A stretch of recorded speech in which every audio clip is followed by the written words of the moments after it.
A delegation of Australian parliamentarians and NGO executives visited Timor-Leste last week to monitor Australian government-funded development projects in the country.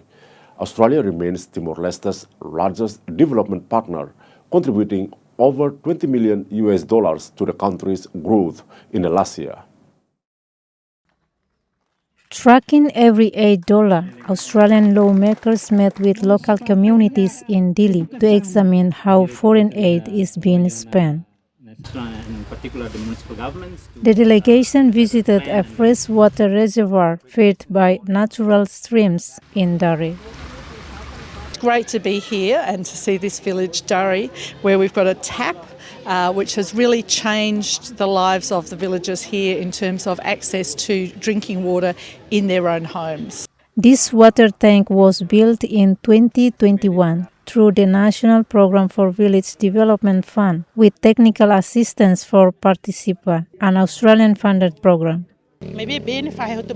This water is not only supplied to the community of Sukulau, but also to the communities in Ramerlau sub-village, Fatunaba sub-village, so almost 70 households have access to this spring.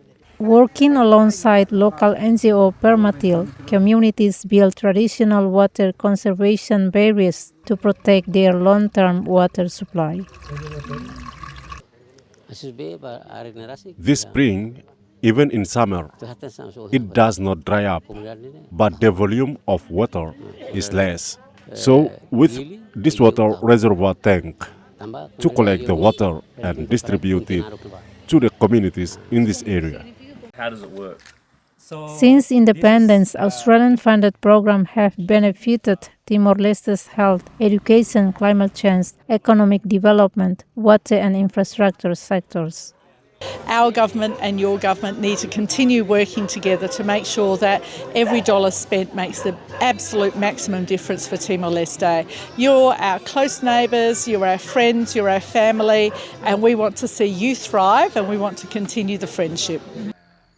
The Dili Authority and local community called on the visiting delegation to champion more funding for Timor-Leste's human capital development and tourism sectors back in Canberra.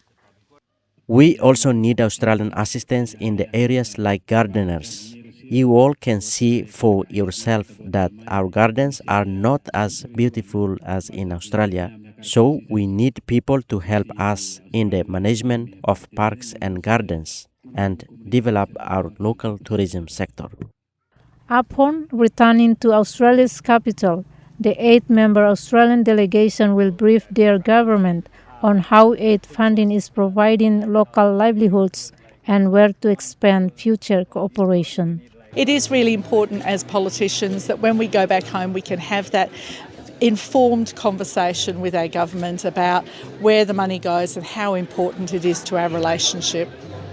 On their last day in Timor, the delegation visited the National Eye Centre in Dili to observe its eye health services firsthand. For over 2 decades, the Australian-funded East Timor Eye Program has helped establish the centre and its ongoing support for human capacity and equipment. We are deeply grateful for the long-standing support of the Government of Australia to the East Timor Eye Program and our development partners in strengthening our national health system. The delegation spent 7 days in Timor-Leste, visiting Maliana, Balibo, and Okusi to monitor Australian-funded programs. Pauline Quintown, Judas Magno, RTTL World News.